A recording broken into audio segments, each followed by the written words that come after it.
She is the president of At Menopause Society 2023 to 25.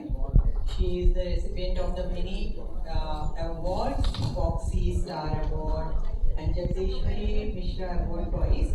So, doctor, please go ahead. Thank you for the introduction.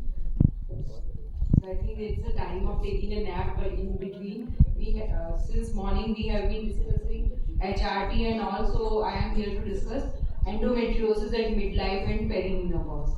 Because we think that endometriosis is a disease of reproductive age women only, but actually endometriosis is found in the premenarchal years as well as after the menopause, also post menopause.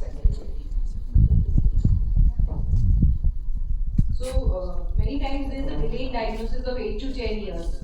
So because of this, that patient might be in the reproductive years, and we are thinking that she has developed endometriosis only recently.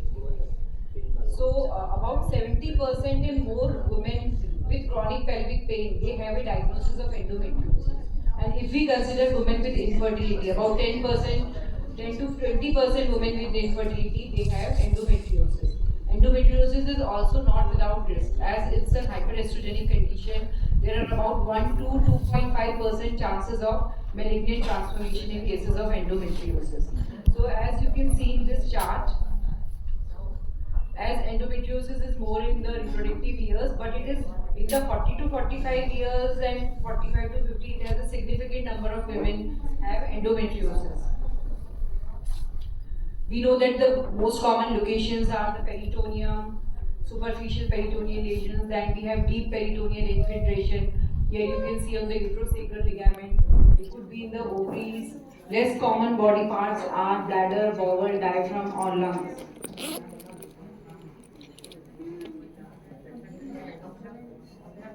Here you can see it's an endometriosis of the diaphragm. You can see the heart beating, and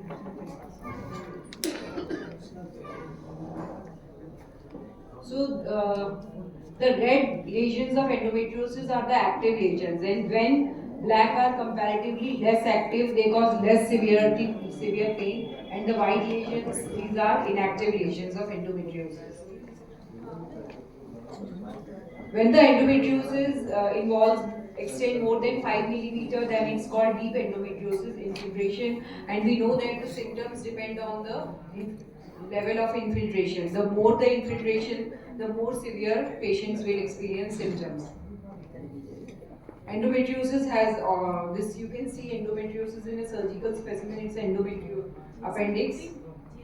So, coming to the diagnosis, a very good history and a clinical examination, a bimemoral examination are the key to diagnosis of endometriosis. We should not forget. Apart from that, a transvaginal ultrasound, a trans-abdominal ultrasound are very much important in diagnosis of endometriosis. Here, you can see a break in this. Endometriosis is infiltration of endometrium into the adjacent structures.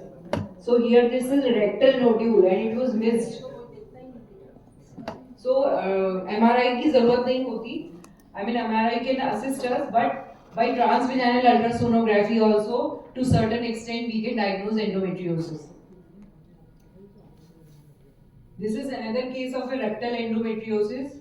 Here you can see there is a break in the endometrial lining and there is a rectal nodule.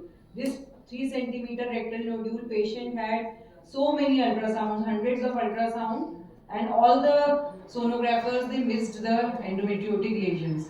These are the typical ground glass appearance seen on the abdominal sonography. So for peritoneal lesions, MRI is not that sensitive, but it's for bladder, bowel and ureteric involvement, we can always have an idea. And as we all know that laparoscopy is the gold standard for diagnosis of laparoscopy, I mean for endometriosis. If laparoscopy is negative, then we can laparoscopy में जो हमने exercise किए हैं, we have to confirm them by histopathology.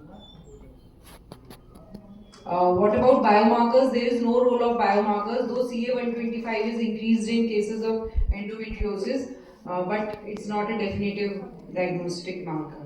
So this was a study in which laparoscopic confirmed endometriosis, and these patients, they were all had a premature menopause.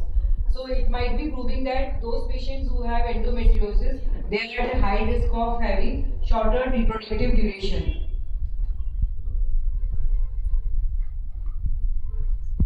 Postmenopausal endometriosis, about 2 to 4% women, they report to postmenopause endometriosis. This might be because of exogenous hormones or ovarian remnant syndrome at the time of hysterectomy if we do, or because in cases of obese women, there might be peripheral conversion to estrogen, and patient might be taking certain phytoestrogens or tamoxifen intake. These are the contributing factors to postmenopausal osteoporosis. So it could be a recurrence, as I've already told, or it could be a de novo disease. This is not much known. So, according to the ESHRI guidelines, we can use combined HRT for treatment of postmenopausal symptoms in a woman. It's always a combined therapy and not only estrogen replacement therapy, and preferably give continuous therapy to these patients. And Tiburon is also a good option for these women. So this was a study about the role of recurrence of endometriosis in menopausal women, and most of the women had taken estrogen replacement therapy, unopposed estrogen in these patients.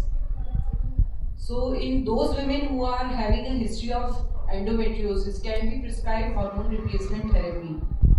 Yes.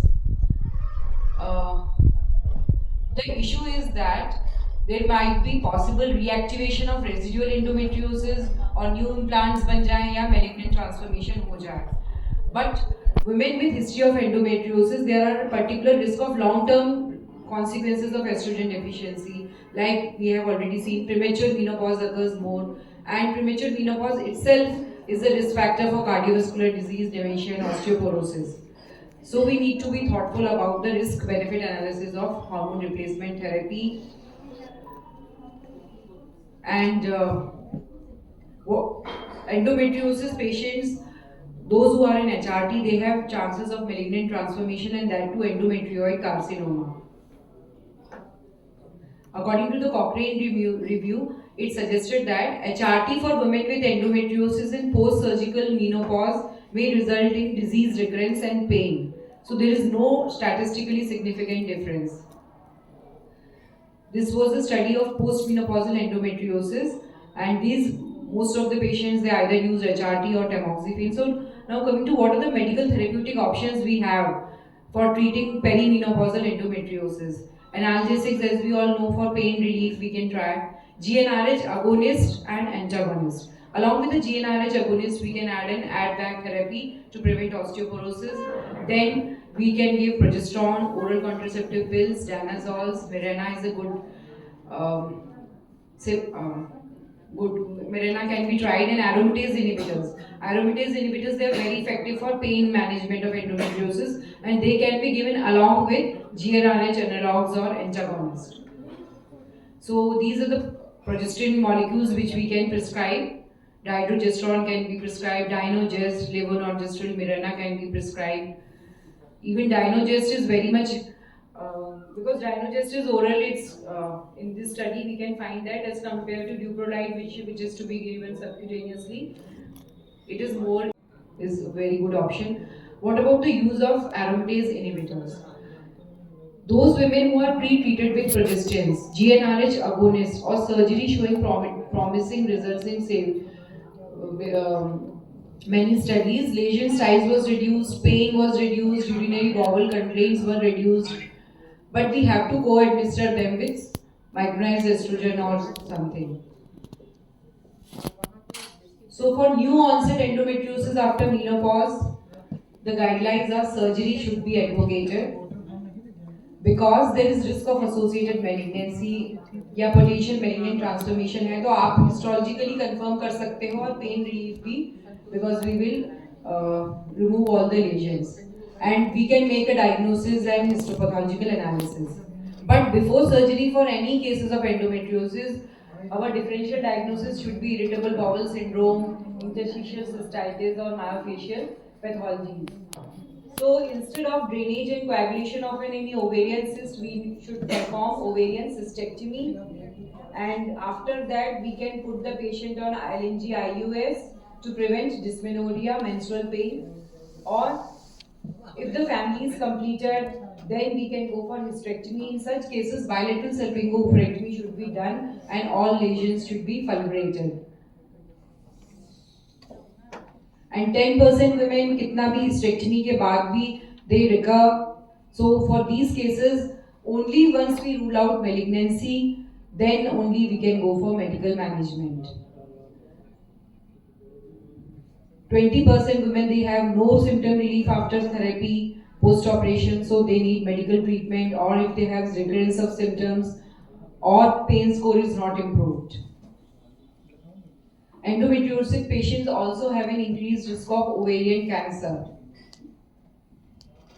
So what are the various cancers associated with endometriosis? Low-grade serous or endometrioid clear cells, and this is because of downregulation of these genes in the endometriotic tissues. As you can see, the risk of ovarian cancer is increased in patients who are hormonally stimulated in ART cycles. So should we prescribe HRT for menopausal symptoms for those women who are having endometriosis? So we can give estrogen therapy, but it should be combined with a progesterone therapy, and continuously it should be given instead of a cyclic therapy. And tibolone is also a good option, and herbal preparations are not recommended as their efficacy is uncertain and they may contain certain estrogenic compounds. So what is the suggested approach to a postmenopausal patient with a past history or symptoms of endometriosis? So we should know that endometriosis can occur or recur after menopause.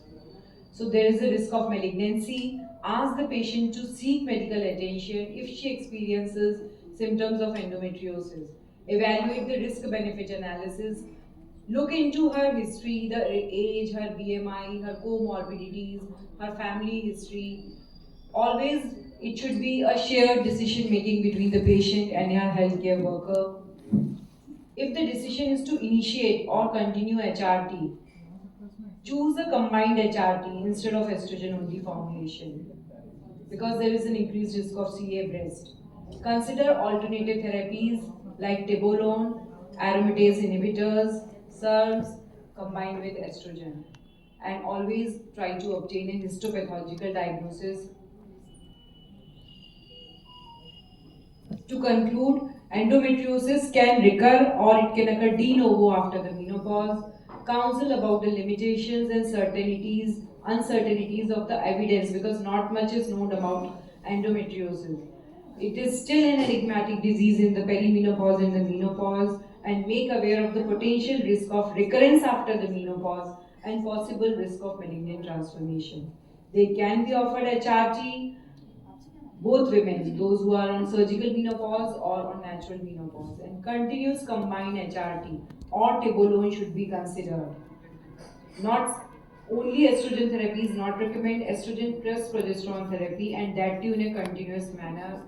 Following hysterectomy for endometriosis to minimize the risk of reactivation of residual disease.